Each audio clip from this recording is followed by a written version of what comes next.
Attention Sleepless Knights, all systems are go!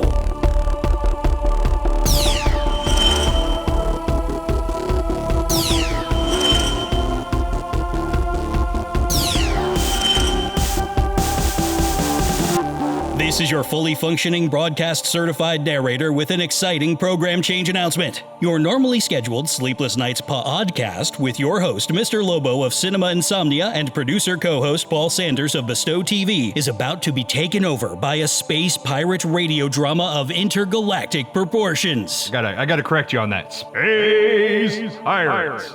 Featuring Mr. Lobo and characters from the Cinema Insomnia and OSI 74 universes caught in the grip of another ear-splitting podcast hosted by that pantsless producer Paul and his bitchy and sometimes glitchy space pod guidance computer Gal 9000. That's slightly offensive. I'm sophisticated AI.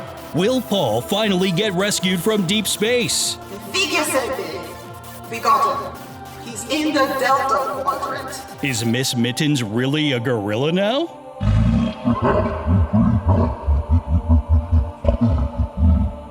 No need to get hostile. I'm not going to argue with a 60-ton gorilla. Are Mr. Lobo and OSI media mogul Alan N. Smithy the same person? It's not like a Superman Clark Kent situation we have here. Is any of this going to make any sense? Working. Abacus responding never. Will anyone bother to answer any of these questions? Don't ask me. I just read these words as they are written down for me. So get ready to blast off into a densely scripted and ham-fisted adventure and find out for yourself. Look out, Sleepless Knights, because for one brain-smashing hour, the wakeless days rides again. This is your humble, yet proud narrator signing off. We now return you to your normal, dreary lives. For now. Doesn't get it better than that, right? This is the 3 a.m. conversation that you really want to be a fly on the wall for.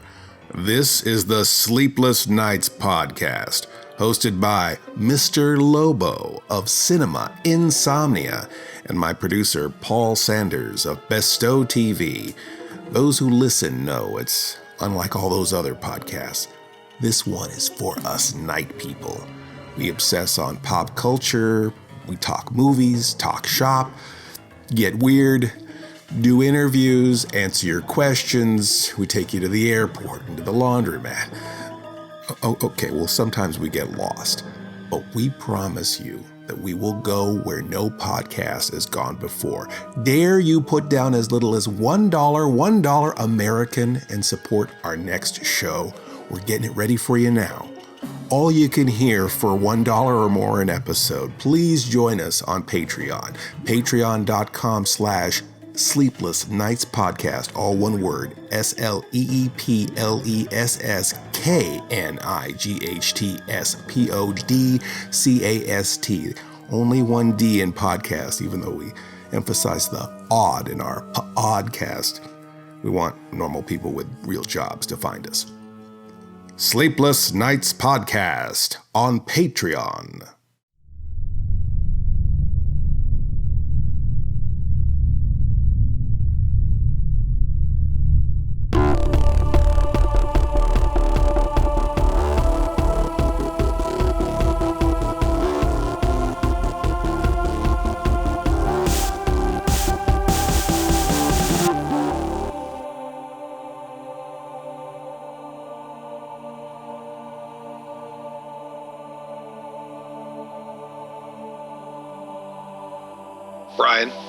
Brian, you missed your cue.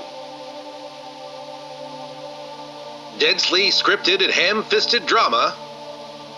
You're supposed to go into something like that, right? Should I count them in again? All right, ready, Brian? In 3. Brian, okay, 2, here we go. 1. Brian? This is your off-camera announcer. No. I don't. Okay. Hold on. Let me change the jacks. Maybe I haven't plugged in the wrong jack. Hold on. Okay. All right. So there now. All right. Ready, Brian? Are you receiving us? He's not saying anything. No, is he even in the room with us? I don't even see him in the chat room with us. No, he's not in the chat room. I thought he was on your end somewhere. Oh, he's not on my end. That all comes from Earth. Really? Brian's on Earth? Well, he's not out here with me. Wow, he's always talking about all that cosmic space stuff in the pODDrama narration. I just thought that maybe he was out there in outer space. Right. Right? Maybe space, right? Doesn't even say like in space. In space. Brian? Right, that's his thing, right? Go ahead. You can say it now. Space. No. So we don't have a narrator. How are we going to set this thing up? I don't know. Maybe you can patch me through to Cosmonauti. Maybe we can get her into, and get our satellite link up. It's okay. So is Cosmonauti in this one? Well, no, but maybe she can like link us up. I mean, I haven't heard from her for the last couple of episodes. I'm actually not even sure she's in our universe. Is she even in our universe? I mean, oh, you mean the universe to the left? We're a foot to the left. Yeah, I haven't seen her since we moved to the left. Is she even in the left? Well, I did see Cosmonauti a few weeks ago, but I think it's the Cosmonauti from the foot to the left universe, and she might not even know anything about the pODDrama. Oh. So we need to somehow get the Cosmonauti from the universe 1 foot to the right, because that's back there is where we recorded the first pODDrama. We're not going to get anywhere in this universe. Okay, well, so what does Brian say? Because I'm a narrator. I could just say Brian's part at the beginning, and we could just screw Brian. We don't need him in this. I honestly, I was busy with another project, so I actually have in parentheses ad lib here, do announcer things. Jesus, Paul, this is why we don't have day jobs, is so we can get this stuff done. Oh, we're not supposed to have day jobs? No, we're not supposed to have day jobs. I've been a door greeter at Asteroid M at M. Part-time work equals part-time results. If we want to have a successful show, if we want to have a successful production, we got to be in it to win it every day. Yeah. Right? Yeah. I mean, we've had episode 100 pinned like forever. Like this has got to be the pODDrama, but it was like. Right. Because episode 50 was the first pODDrama. Right. And then you got lost in space and probably dead, right? That's where it ended. Right. But yeah. Okay. So we don't know whether you survived. Right. Yeah, people made it all the way to 100 and they don't even know if I'm alive or dead. Right. Okay. So that's important that we get this done because we don't know whether you survived the first podcast at all. You could be totally dead and we wouldn't know it unless we get that second part of that podcast, right? Second part of that story. Right. So you get lost further into space. Okay.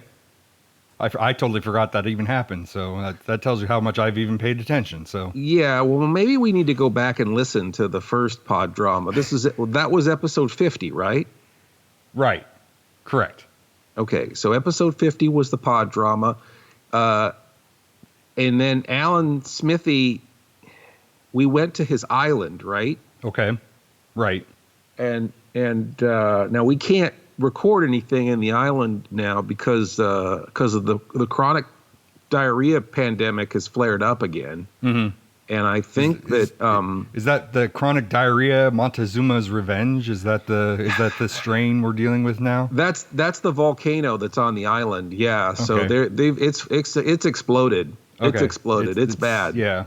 It's blowing the chronic diarrhea all over the place. Yeah. It's boy. If you thought the Earth had a volatile crust, you just wait till you see the Montezuma's revenge. I don't want to see it, to tell you the truth. All right. Well, let's take the focus off of me for a second here and take the focus off of Alan Smithy for just a tiny second. How did the negotiation with Miss Mittens Kong? I mean, I don't even see her in the chat room either. She has some lines. How did that negotiation The whole thing with something about she wasn't getting enough royalties from the last show. Yeah, she was really mad that she didn't get paid for her appearance. Just straight up, royalties, nothing. She didn't get anything out of doing the last. So we were supposed to renegotiate with Mittens Kong, but right now, in this universe to the left, I am standing here staring at a different Miss Mittens, who is not a gorilla. I don't even know. Can you hear her right now? Because she's like screaming at me from across the room. Are you hearing any of this? No, I can't get. Do you even have the mic pointed at her? I mean, I have the mic right up against her fronds.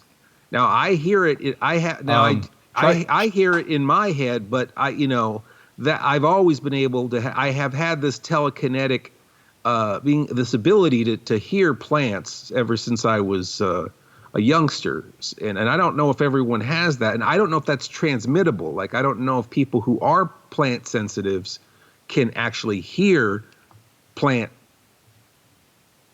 telekinesis. Well, psychokinesis. Try this for me. Can you take the microphone? Mm-hmm. And try putting it on her Hans. If the Franz isn't working, maybe we should try the Hans. Maybe we could pump her up. Yeah. Well, we could try to pump her up. Pump up the volume. How about that? Dance. No? No.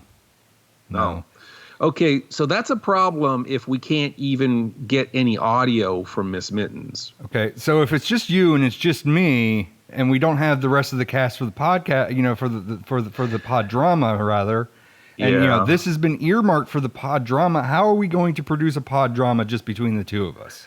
I mean, we don't have a script because every other line is ad lib here. I mean, I thought I was being brilliant, and now it came down to the time to record. I kind of feel like I'm not so bright. Okay, so all right, so wait a second. We had all those meetings in the writers' room. You never showed up to those meetings? What meetings? Oh, well, I didn't go to any of them either because I just assumed that you just would have it handled. Oh, no, I didn't go to the meetings because I assumed that you had it handled. Okay, so we have no script at all for this thing. There's no story. There's no script. Right, and we're on the episode that has to be a PODDrama. Has to be a PODDrama. We've got a plant that people can't hear. I mean, it's on the schedule. It's written in red. I mean, it's red. Underlined and circled and bold. I can't change that. That's permanent font on my computer. Wow. Why did you write on your screen? It seemed like a good idea at the time. Okay. All right. So in grand fashion, we have just completely squandered our 100th episode, right? Right. And I mean, we could probably put the 100th episode somewhere else and maybe, it would skip it, but I don't know how Anchor and Spotify and iTunes would handle all that. So, okay. So we can't just somehow overwrite this episode with a completed podcast once it gets done. No. Wait, maybe no. Mm-mm. Okay.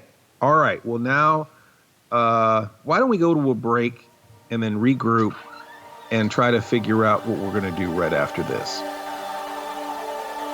Brian, are you sure you're not in this room?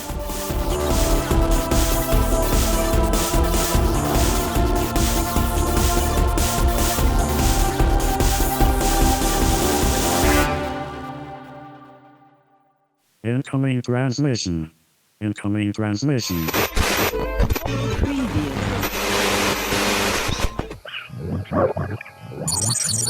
We, the proud and dominant peoples of the Herpy Nation, present a new flavor in our line of Herporu brand cereals to the cosmos. The frosted Choco Herporus will melt your minds with its orgasmic taste. We produce Herporu straight from the factories on S31PR34 directly to you. Don't take my word for it. Here is the reigning and uncontested People's Arena champion, that pantsless gladiator. Is this mic on? Hello? Test. What's this? You want me to read this? Sure. Hi, I'm the People's Arena champion, and I approve of Frosted Chaka Herparoos. They are great. What do you mean I can't say that phrase? What? I mean, they are fine.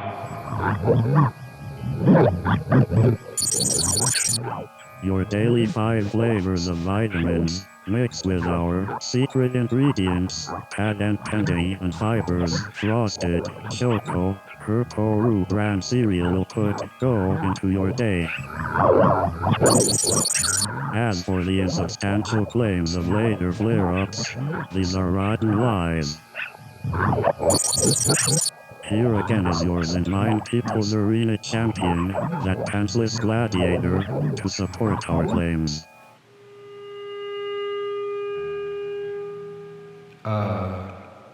Sure. Pick up Frosted, Choco, Herporu as well as our other brand cereals today.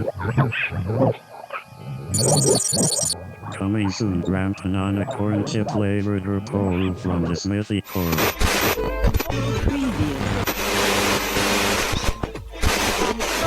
Transmission out. Dylan, you want to be on a podDrama? Dylan! You can't hear him. He's gone. He's already back upstairs. Right. Where's Baby Cat? Baby Cat, you wanna be on a... Wow. She's just like staring me down and taking a whiz on the carpet right now. Are you sure that's Baby Cat or not the pants? No, it's Garbage Cat now. Now? It was Baby Cat 5 seconds ago, but now she's Garbage Cat again. And then 5 seconds later, it will be the pantsless decoy. But please don't ask him. Just leave him out of this. No. And, he does a lot worse than pee on the carpet. Which is strange for somebody that has no orifices for that kind of thing. He brings it in from the outside. He just carries it in his pockets. He doesn't have any pockets. He just has it in his hands and just smears it on the carpet. The guy's a freaking animal. All right. So the cat isn't going to be in this. Mm-hmm. Baby cat, come on. No, she still doesn't want to be in it. Hey, Bryce, earn your keep. Bryce. Hey, Bryce, bring Chase. Bryce.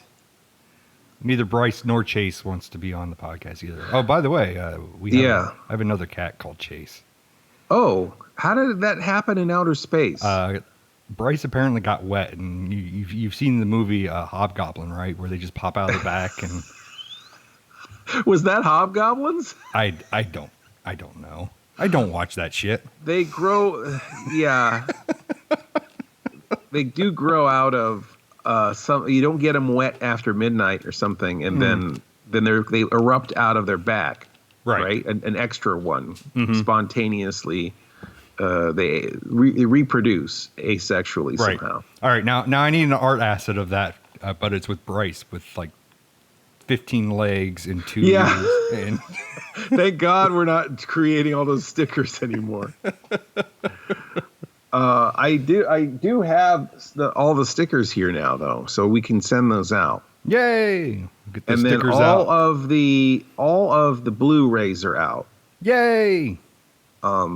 So I mean, except for some of the ones that I don't have addresses for, like there's some that we have to hand them off to people right in person. Right. Because we don't have their addresses. But all the ones I had addresses for are out. They're all gone. Not gone. They're in the mail. They're in the mail. And some of people have got them already and have already said how much they enjoy the Blu-ray. We got a nice review. We got a review. I saw it. Did you see it? We've been reviewed. Review. Yeah, that's something to be excited about, even though this whole pODDrama thing fell on its ass. Right. Well, hopefully nobody reviews this pODDrama. Hopefully did we tell people to skip this episode? Because we probably should just tell people right now to just tune out. Maybe. And then wait until they see an episode that sort of looks like it might be a pODDrama, and then listen to that one instead. Or just listen to them all anyway, because we can't really afford the drop off in listeners. So just listen to this podcast and just know that this is not going to be a pODDrama. Maybe we'll just we'll just all skip it together. Like we're skipping it, but we're still here. Well, we can't pretend that this is episode 101 because 101 is a nada. So right. I mean, if we do, I mean, maybe we can do it. We'll just pretend that this is 101 and this is not a pODDrama. Yes, it's not a pODDrama until we actually get to 101. Yeah. So this could be that episode, the not a pODDrama episode. Because it is not a pODDrama, even though we hyped it up for 50 episodes. Mm-hmm. Did we really, though? It was more like 10. Yeah, but I feel like that when we did it on 50, it probably was mentioned a few times, probably in that first interview when we were all interviewing the cast. Right. Like, we're going to do this at every 50. Every 50 episodes, we should do a pODDrama. Mm-hmm. And that's like a whole year. 50 weeks almost. Right. You think we could have got our asses together across a year to do this? Well, I want to say that I think now I think we've said this on the podcast before. Cha-ching. Oh, we sold a T-shirt. Yeah. I'm pretty sure like roughly around like episode 25 or something like that, or maybe it was like 30, or it was like we're gonna do a pODDrama by episode 30 or by episode 25, and and Mr. Lobo's like, you got to be realistic. You're not going to be able to do that in like 3 weeks. So we're just following that same flow of we promised it for 100, but then realistically it's going to be more like 200 maybe. Well, about 125. 125. Let's say 150 to be safe. We'll split the difference. And then another year we might have might be able to follow up on a story we started 50 episodes ago. I mean, after an entire year, I finally wrote that epilogue that's supposed to go on the CD. I sent it to you. Oh, yeah. All right. Well, it was a lot of lines of improv here, and yes. Insert lines, say something witty. In Mr. Lobo says something. Yeah, somebody else says something. Right. Yeah. Sure. Okay. The positive thing is we did finally get a Blu-ray out of the whole Mr. Lobo Does series. Correct. I guess we can talk about what people got. They got not only did they get the Blu-ray. Oh, these are what the backers got. Correct. Not only did they get the Blu-ray, which had a postcard inside for this very podcast, Sleepless Knights Podcast. Probably advertising this very episode. Yes. This pODDrama that never happened. And then they got it autographed, so the disc was signed, the jacket is signed on all of it, the Blu-ray and the 2 DVDs. So you get the Blu-ray and the 2 DVDs, all autographed, cover and disc, and then you got your hologram Mr. Lobo Does sticker, unavailable anywhere. And then if that wasn't enough. Well, they got their name in the credits. As a backer. Yep. As a backer. And if that wasn't enough, they got a screen accurate prop of the fidget spinner from the fidget spinner episode. Yay. Oh, I can hear it. Is that the fidget spinner? I don't wishing. I don't know if my mic's picking it up, but I can hear it in my headphones, so I'm assuming it's recording. Yes, so the blue fidget spinner that is depicted on the cover, they're almost like UFOs on the cover. Mm-hmm. If you look really close, those are the fidget spinners. And then is that a spoiler if it's on the cover of the Blu-ray? Well, it's a spoiler when you're like, it's not a UFO. Isn't it? I guess. I mean, I suppose we don't say what everything is. Anything that I suppose if we identify it, it's no longer a UFO. I guess. By definition, right? I guess. If it's an unidentified flying object, once you identify it, it's no longer. So everything that's on that cover is an IFO. Yes, everything is identified now. But I don't know. Some of that stuff, I don't know if people could identify it. I think you'd have to watch all of the episodes really to get the most out of that cover. Like, I feel it's like the opposite of a cover or a poster, where I feel like the show promotes the cover more than the cover promotes the show. Mm-hmm. Yeah, there's a lot in there. A lot of nods to the various episodes that, go, oh, wow, yeah, I totally remember that from this episode, and I remember that from this episode. Well, I guess, that's the hallmark of Drew Struzan. I mean, if you look at, like, Temple of Doom, there's the minecart chase and all that stuff is on there, Molaram and everything that you may not know and you come to appreciate after you've seen Temple of Doom. I suppose so, but,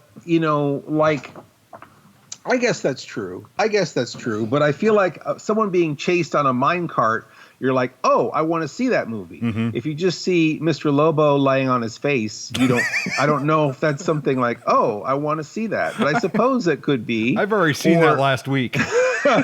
Or if it's like, oh, he's just holding up a house key, What? Yeah, I suppose that it's a little more subtle than being chased on a minecart or holding up a human heart. Right. But I suppose it's the same idea where it is something that you will see. You will see those things. You will see Mr. Lobo hold up a human heart. Wait, I think I crossed the streams there. Yeah, no, you won't see that. No. But you will see me wearing 3D glasses, and you'll understand why I'm wearing the 3D glasses. You will see me. I don't know. I directed that episode, and I still don't know why you're wearing 3D glasses. The key is represented. You don't know really why, but you know when it happens. Mm-hmm. And the drinking the cup of coffee, where that happens. Right. And then the falling down on my face, you see where that happens. Mm-hmm.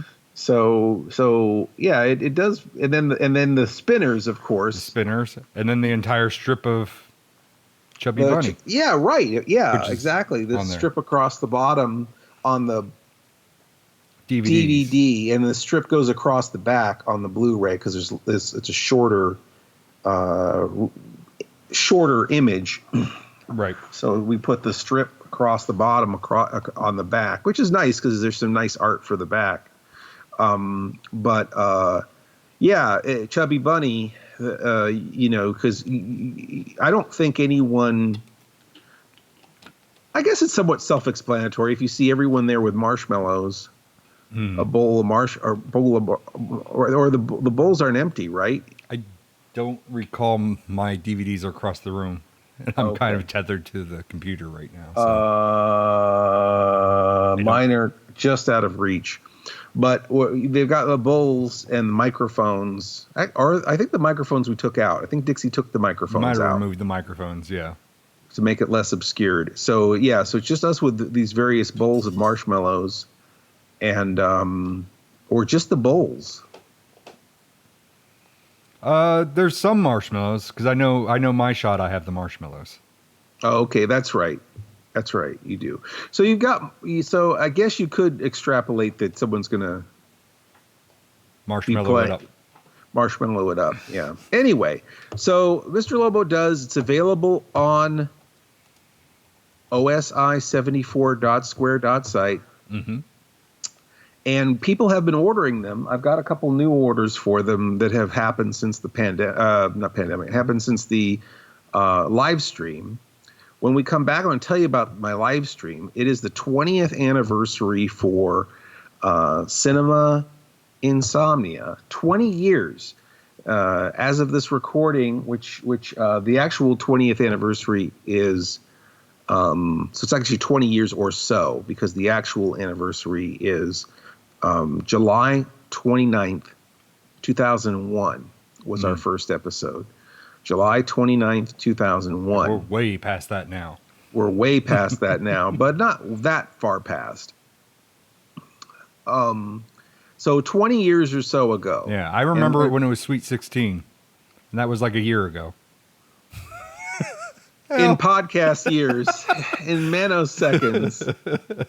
Might have been 4, I guess. Yeah. So I mean, Camp Lobo seems like yesterday. I know. 4 years is 4 years. 4 real years is 1 year of podcast, right? Sometimes, I guess. I don't know. Depends if you're to the left or to the right of the dividing line. That's the thing, and we're like now in the universe to a left, and really nothing's ever been the same since that happened. It never was it the same when it started. So. No. I don't know when it's. I'm keep hoping for it to be the same, but I'm not sure what it's supposed to be the same as. Same as it ever was. Yes, this is not my beautiful house. Anyway, we did the 20 years of Cinema Insomnia. We did a live stream of every episode. It went across 10 days to show all of the episodes. And so a lot of people jumped on and, found their way to this podcast, found their way to Mr. Lobo Does, found their way to the episodes on DVD, found their way to OSI 74. It ended up being a really great promotional tool for everything, because we got a lot of fresh people finding us and a lot of old fans getting reactivated. Anyway, we will talk more about all of this in the universe a foot to the left right after this.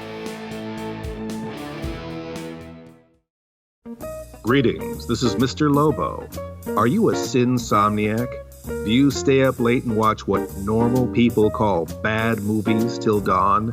Black and white low-budget pot boilers, box office bombs, West German talking car movies, rock bands versus monster movies, broken down school films, midget zombie and midget spy flicks, guys in gorilla suit movies, even old TV commercials, inappropriate cartoons, drive-in snack bar ads, and worse? Well, we like to say they're not bad movies, just misunderstood. Stay up late with Miss Mittens, your host, Mr. Lobo, and a revolving door of special guests, fellow horror movie hosts, robot monsters, and lovely Real 7 girls for a late-night TV slumber party that we call Cinema Insomnia. You can watch us on channel OSI 74 for Roku. We even have some episodes on Amazon and Alpha Video DVD. You may never get a good night's sleep again.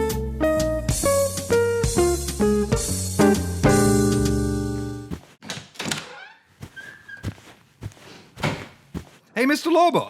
Oh, Paul, what's up? I have a question here about this memo that I got from you. It says that Bestow TV now needs a commercial? Oh, whoever wrote that should get fired, I think. I'm not quite sure what to put into said commercial.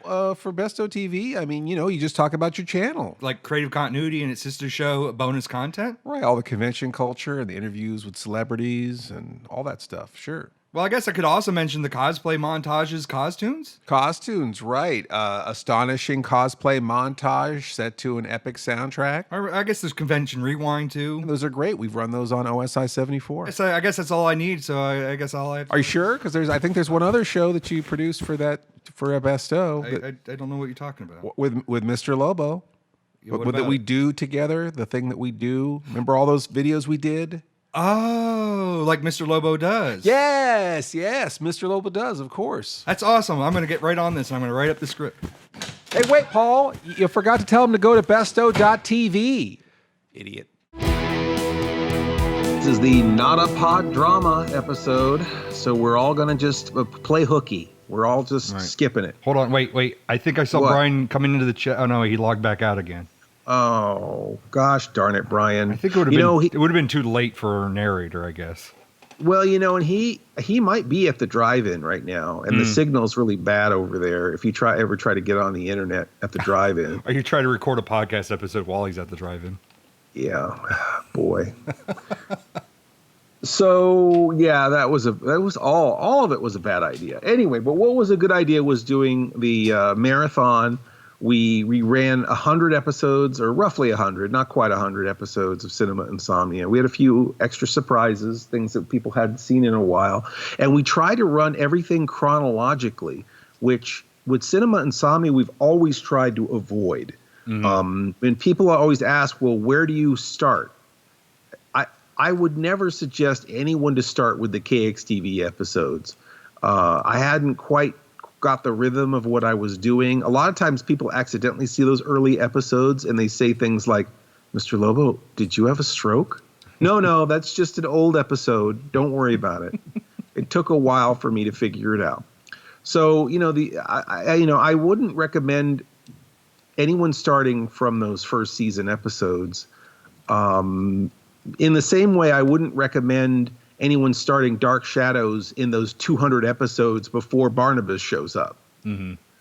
Or Doctor Who in like the William Hartnell era, right? If you started way back at William Hartnell, you'd never get to Tom Baker or especially those years when it was supposed to be the educational, so it was supposed to be science-based and not really sci-fi adventure.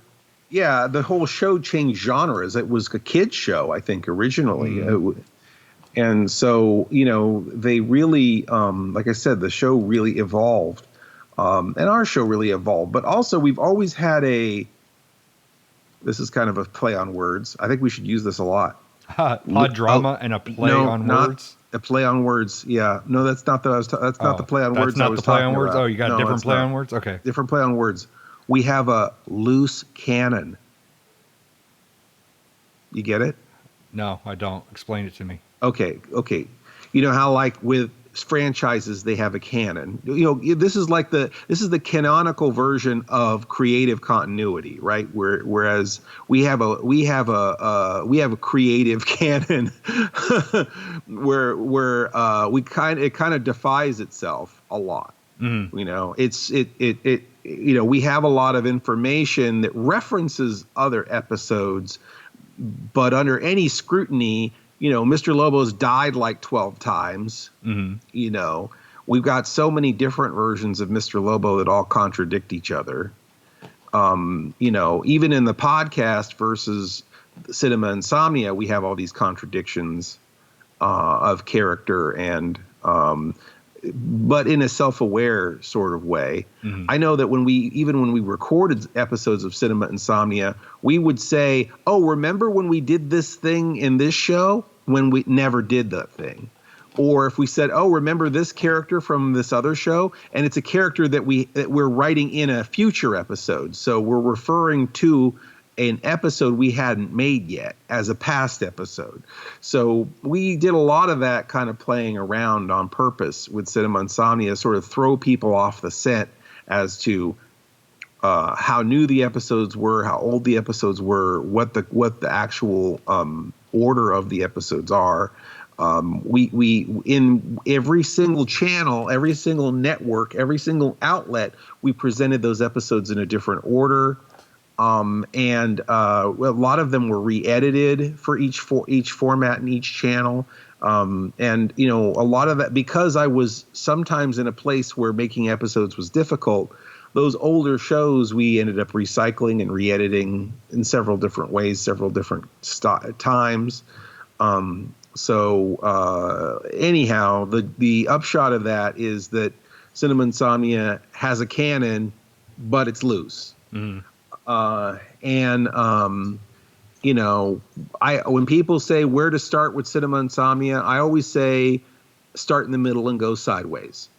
It was good enough for Star Wars. We just started in the middle with a bunch of stormtroopers breaking down the door and Darth Vader picking up a guy by his neck. We didn't know who Darth Vader was. We didn't know who those stormtroopers were. We had to learn all that stuff as we went. Here we go with the Star Wars reference. We made it all the way to segment 3, and we got back to Star Wars. Aren't we playing hooky though? I mean, we are a couple of middle-aged men. If we're not really trying, we should just be able to fall back with whatever the simple. Uh-oh, Dixie's down here. She's giving me the stink eye. She knows we're talking about Star Wars. Oh boy, both of my child also groaned in agony through the door. I could hear him. Okay, so we'll stop talking about that. But I guess the point is that we tried to show the episodes in a chronological order, even though Mr. Lobo is outside of time and culture. We just decided that for the purposes of a retrospective, we would try to show the things in order. It was very interesting to see, things that I do on the show, like pointing with two fingers or turning my head real fast to look at the movie to the right. Miss Mittens coming into the show, the Insomniac Oath coming into the show, all of these things, seeing how them all start and continue throughout was really interesting to see. Running jokes started, like horse and milking and stuff like that. So it was really, it's weird. I feel like I'm getting an education on my own show because I'm actually kind of seeing like ideas that we had that we dropped that we thought were going to be like a standard part of every show. It's just kind of interesting. And now they're going to come back to the show. Going to rewrite them back in? Maybe. Pick up a few threads? Yeah, pick up a few threads from 20 years ago. Right. I don't know, like a pODDrama from a year ago. At exactly 50 episodes. Well, I was thinking about it like the Gamera Super Monster episode happens in like 2003 or 2004. The sequel to that episode we just shot like a couple of months ago. There's like a 17-year gap between the one episode and the follow-up. It's like, that's a long time to sustain a joke. I don't know who that it's for, but it was interesting to see me pick up these threads over these enormous gulfs of time. It's like, who the hell is this for? It's like I don't know. I think I do this in conversation a lot, where you suddenly pick up a conversation you started 2 hours earlier. Mm-hmm. Yeah, because you're still having the conversation in your head, and then all of a sudden it just comes out. The kids in the car are like, "What are you talking about, Dad?" Yeah, exactly. You're still on that. Yeah, right. You're still exactly. You're still talking about green beans. In my head, it never stopped. Yeah, we were at the store 4 hours ago, and now you're talking about the green beans. Yeah, that's the sort of thing. Only like multiply that across 17 years, where I'm picking up a joke that I dropped 17 years prior. I don't know. There's definitely something wrong with how my brain works. But anyhow, we had people from Ireland, people from Australia, all these new people from South America, Canada, all these, England. Well, being 24/7, you probably get this option where, those people might not have been able to see the show before, or, at least as a live stream, they wouldn't be able to catch it. And you're probably catching them on their prime time. Yeah, it's weird because, you've always, you kind of think of the world in terms of, oh, this is a late night show and I'm going to have it on, I'm going to show it on, 9, 10 o'clock at night. And it's like, well, that's only 9, 10 o'clock at night right where you are. And, it's 3 hours earlier on the West Coast. And then in Australia, it's, I think, I can't remember if it's like something weird, like 11 hours previous or something, and then England it's like 5 hours different. It's like it is really, you think of the world a lot differently, and especially when we've been running these episodes, it's like we are finding all these people who are like, yeah, this was recommended to me, I never heard of it before. Mm-hmm. So it's great. So so that's been kind of fun. It's definitely been bringing more earballs to the podcast. Gross. More eyeballs to the Blu-ray. And, I wasn't really looking at it to be like, oh, this is a big promotional thing, or this is very smart to do from a financial or any other aspect. I was just trying to think of, something fun for you and the fans. Yeah, right. Something fun for me and the fans, and just like this podcast, I planned nothing for the 20th anniversary. So it was like, okay, well, what can I do that's real big that I need no preparation for? I can just show everything that I've already done in one big long stream, and that's a big celebration that we could all enjoy, because I didn't do anything else. I didn't do anything new.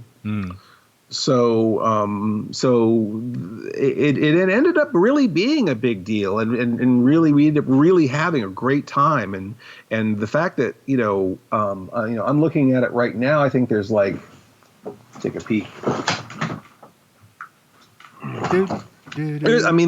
There's 51 people in there right now, and there's nothing happening. It's just old episodes running. So, but it seemed like for the entire stream there were, 40 to 80 people in there at all times. Because sometimes even Shout Factory and some of those big, MST and Shout Factory and some of those big streams on Twitch, they'll have 16 people. In there in the chat or whatever. And so the fact that we had 70 people in there a lot of the time, all talking at once, is pretty amazing. And thousands of people, even across one episode, across a 2.5 hour episode, there's so many people drifting in and out, that they might come in for 15, 20 minutes and leave, and someone else comes in. And, so even though we've got 70, 75 people in there at one time, there's so many more people who were there for the whole episode. But anyhow, so that was one thing that we did for the 20th. And I know you've been super busy too, like crazy busy.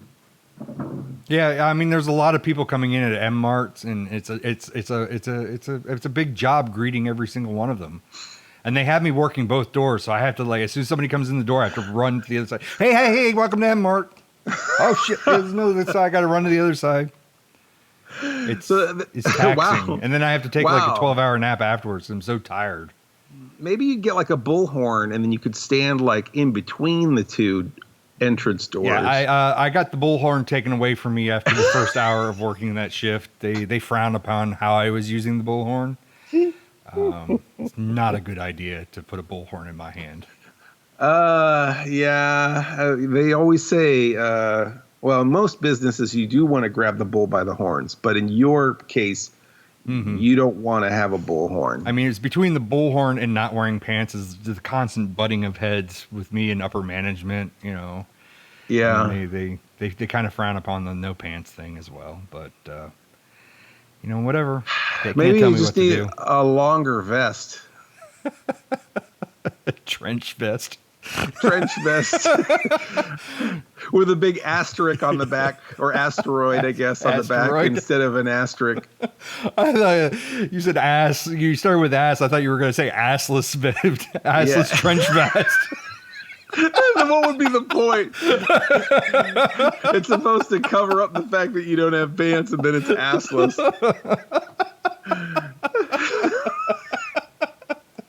That's for the apocalypse, the assless trench vest. Oh, good line. Well, we're going to have to do a mental etch-a-sketch and get that out of our heads, and we're going to get our asteroid back together again and come back with more Sleepless Nights of Insomnia. Back in the 1800s, my grandfather worked hard in the cornfields every morning, while at night perfecting his corn chip formula. Several years, many patents, copyrights, factory expansion, possible child labor disputes, and union riots later, we bring Grandpa Nana corn chips to your dining room table. The salty goodness mingles with the thick and robust crunch of every bite. The 5 flavors of corn, mixed with our secret ingredients, patent pending, mix well with the metallic taste of what can only be described as the chips ripping up the roof of your mouth. A unique dining experience to each and every individual. Good for a midnight snack or to vulcanize the tires of your vehicle in an emergency. Buy Grandpa Nana corn chips in the chip aisle of your local supermarket, along with our assorted flavors of salsas. Grandpa Nana corn chips is now moving into the 20th century with the help of the Smithy Corporation. We are the first official chip of outer space due to the amount of thermal protection each chip provides. With the Smithy Corporation's help, we now have flavor modules installed in 90% of food synthesization stations. And coming soon, Grandpa Nana corn chip brand soda and energy drinks. Grandpa Nana corn chips, feeding nations and repairing stations since 1802. Pick up your bag at all supermarket outlets or local mechanics today.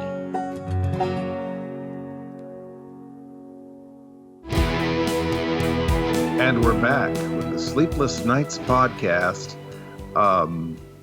I guess it's weird. We never had like a real intro for this because we were planning on this being the podDrama. Right. I didn't really say you're not dreaming. You're listening to we didn't do any of that. No. And we didn't rehearse that. Not that we made her rehearsals anyway. No, and we had nothing to rehearse. Even if we made time for rehearsals, there was no material to rehearse. Right.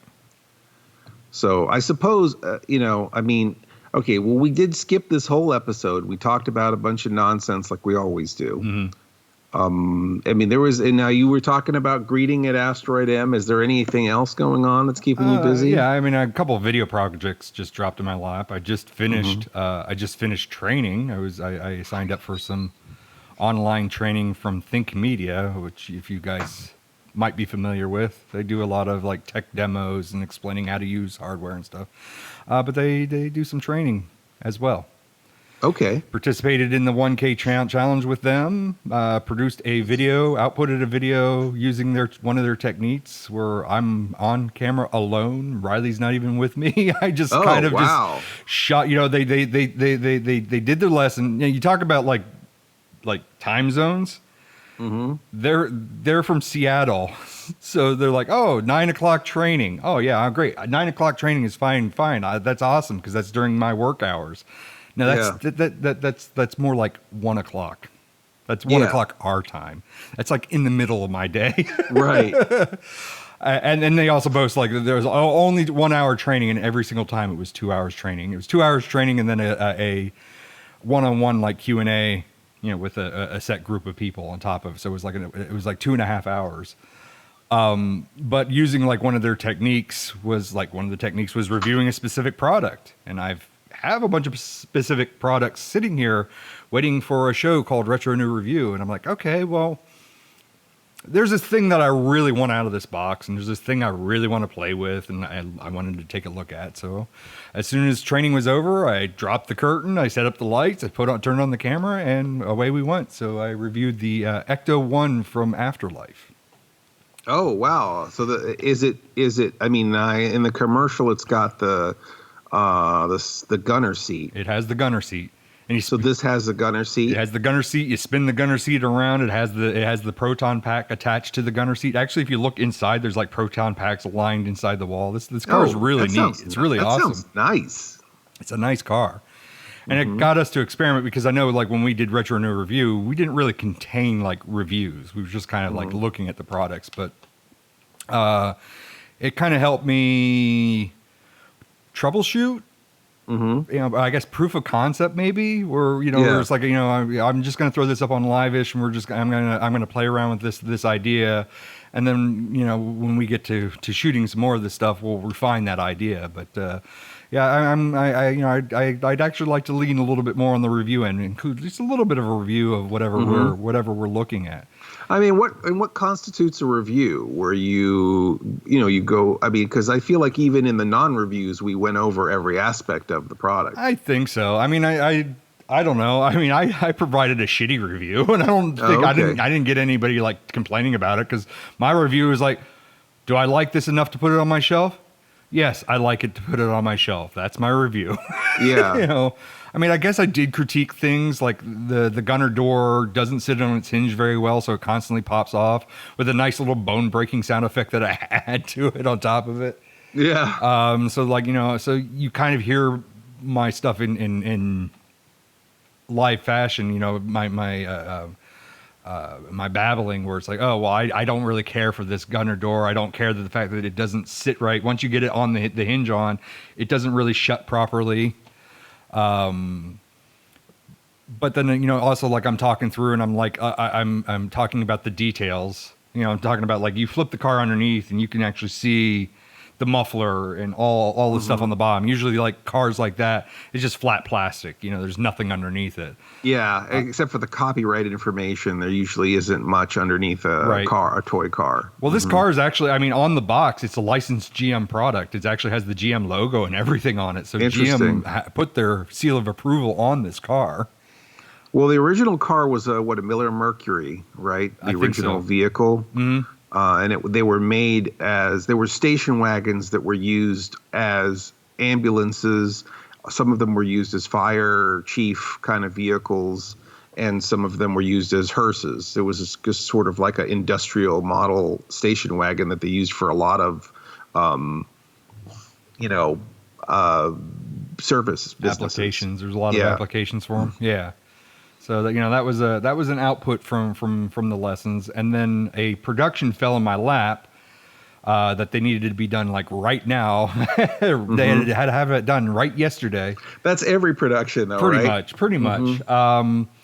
Which kind of that threw off. I those guys that may have looked at our schedule. We missed like 2 weeks a little bit ago, and it was kind of this was kind of one of those reasons, was the training and the videos and some stuff happening on your end. With did we talk about like Dixie? What happened to her during that time? That was like one of the reasons for the delay too.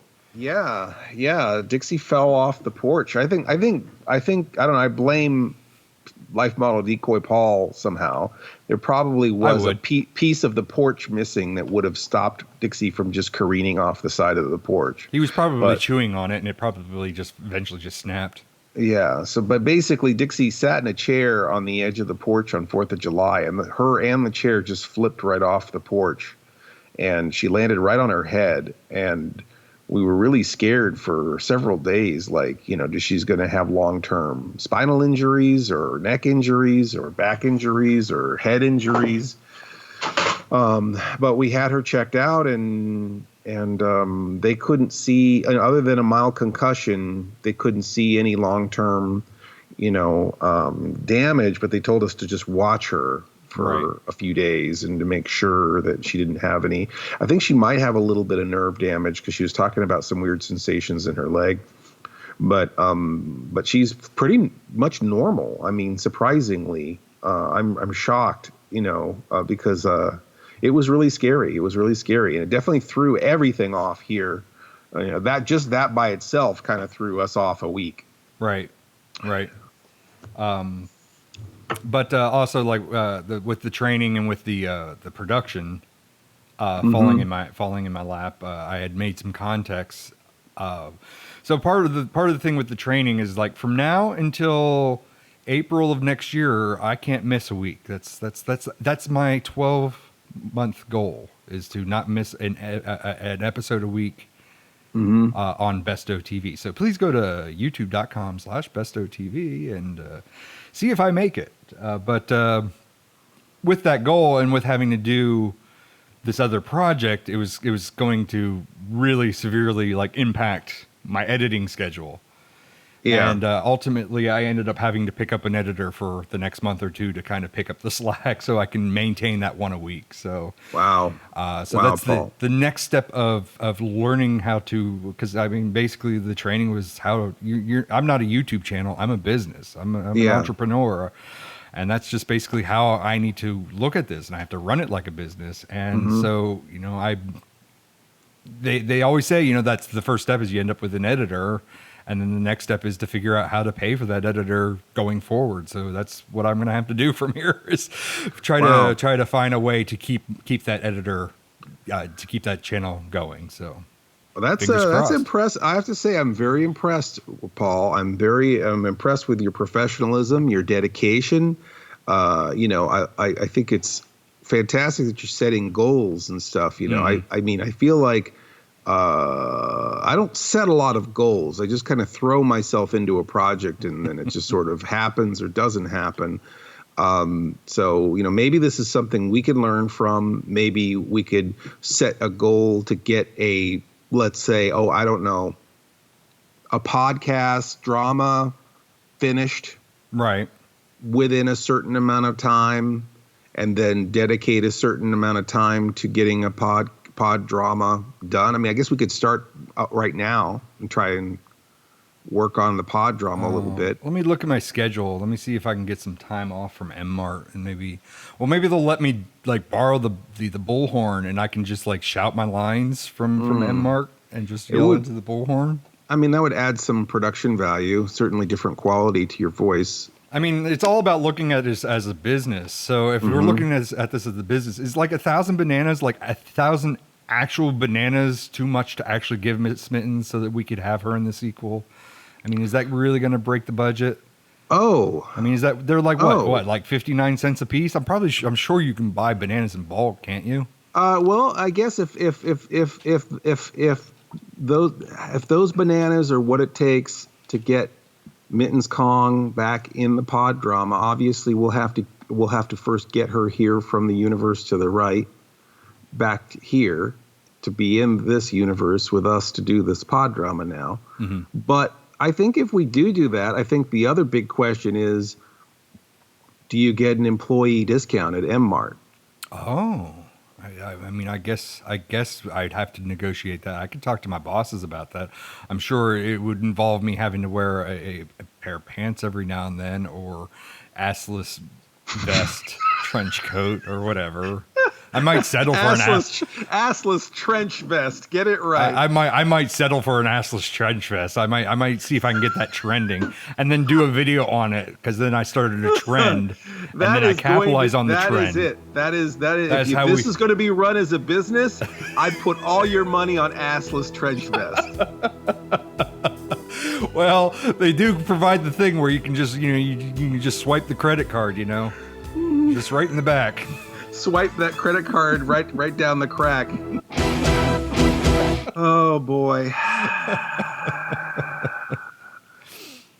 That's it. Is that it? I think so. All right.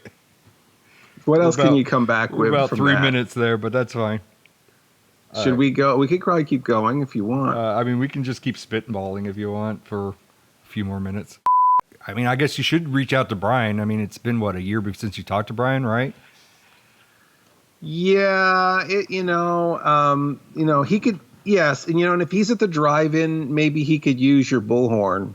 Right. Maybe we wipe it off first, though. Right, because the assless trench vest and the bullhorn pretty much go hand in hand. I mean, there's no filter to use the bullhorn to toot, to send your message across the rent. I mean, pray that I don't get chronic diarrhea ever, because then that will, that's something you don't want to. That's something you don't want to put on blast.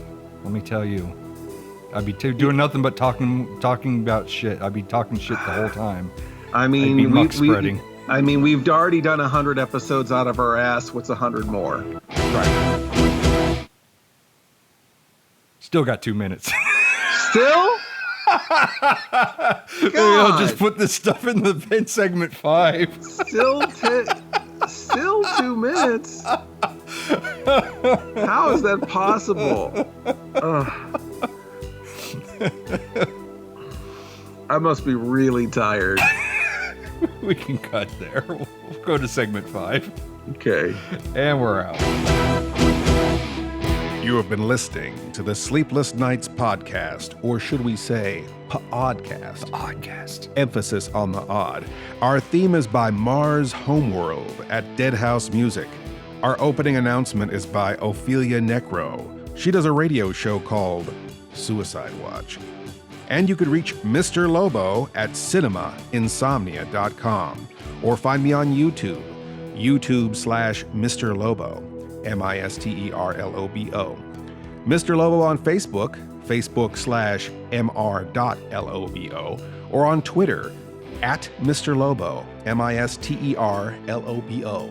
Or you can find myself, Paul Sanders, or better known as Bestow TV, at Bestow.tv, on YouTube /Bestow TV, on Twitter at Bestow Prod, PROD, and on Facebook, Bestow TV. If you want to place an advertisement with this podcast, and gosh, why wouldn't you? We could be talking about you right now. Contact us, Mr. Lobo at cinemainsomnia.com. That's MRLOBO @CINEMAINSOMNIA.com. Or support us on Patreon. Patreon supporters get to hear this podcast before anyone else and a lot of other great stuff, right, Paul? Sure. Doesn't get it better than that, right? So come join the fun at patreon.com/Sleepless Knights Podcast. That's patreon.com/Sleepless Knights Podcast. Please stay up with us next week for another Sleepless Knights podcast. Or should we say, pODDcast. pODDcast. The best thing about being an insomniac is never having to say goodnight. Good night.